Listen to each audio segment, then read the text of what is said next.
होली का त्योहार पूरे देश में बड़ी धूमधाम से मनाया जाता है। हिंदू धर्म में यह त्योहार अधर्म पर धर्म की जीत के तौर पे मनाया जाता है, जिसके एक दिन पहले होलिका दहन किया जाता है। होलिका दहन से पहले जगत के पालनहार श्री हरि विष्णु और अग्नि देव की पूजा की जाती है। पौराणिक कथा के अनुसार राक्षसों के राजा हिरण्यकश्यप के कहने पर उसकी बहन होलिका प्रहलाद को अपनी गोद में बिठाकर आग में प्रवेश किया था, लेकिन भगवान विष्णु की कृपा से प्रहलाद को कुछ नहीं हुआ और होलिका जलकर राख हो गई। कहते हैं इस दिन से होलिका दहन किया जाता है और उसके अगले दिन लोग सारे गीले शिकवे भूलकर एक दूसरे को रंग गुलाल लगाकर होली खेलते हैं। हिंदू पंचांग के अनुसार फाल्गुन मास की पूर्णिमा तिथि की शुरुआत बृहस्पतिवार 13 मार्च को सुबह 10:35 पर शुरू होगी। वहीं तिथि का समापन अगले दिन 14 मार्च को दोपहर 12:23 पर होगा। ऐसे में रंगों वाली होली 14 मार्च 2025 को है। अब आइए जानते हैं होलिका दहन का शुभ मुहूर्त। वैदिक पंचांग के अनुसार होलिका दहन का मुहूर्त 13 मार्च को रात्रि 11:26 से लेकर 12:30 तक रहेगा। ऐसे में होलिका दहन के लिए कुल 1 घंटे 4 मिनट का समय मिलेगा। होलिका दहन की पूजा विधि।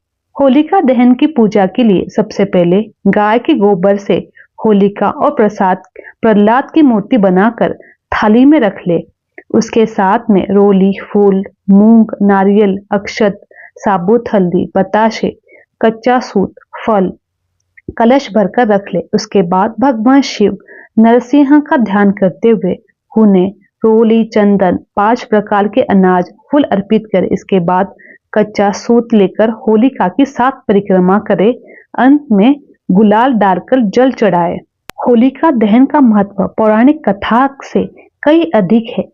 होलिका के जलाने की परंपरा आत्मा की शुद्धि और मन की पवित्रता का प्रतीक है, जो व्यक्तियों को होली के उत्सव के लिए तैयारी करते हैं। इनके अतिरिक्त होलिका दहन कृषि चक्र से भी संबंधित है।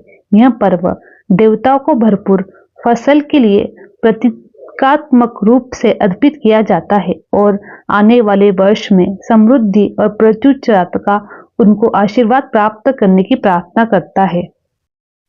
एक अन्य कथा के अनुसार एक बार भगवान श्री कृष्ण ने बालपन में मैया यशोदा से पूछा था कि वे राधा की तरह गोरे क्यों नहीं है। अपने लाडले के सवाल पर मैया यशोदा जी ने जवाब मजाक में उनसे कहा कि राधा के चेहरे पर रंग लगाने से राधा जी का रंग भी कन्हैया जैसा हो जाएगा।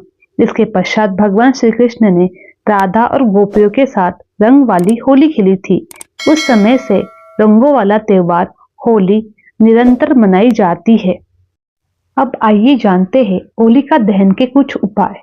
यदि आप शादी में किसी प्रकार की बाधा का सामना कर रहे हो तो होलिका दहन के समय परिक्रमा लगाएं, साथ ही अग्नि में हवन सामग्री अर्पित करें। मान्यता है इस उपाय को करने से विवाह में आ रही रुकावट से छुटकारा मिलता है, साथ ही वैवाहिक जीवन में हमेशा खुशहाली रहती है।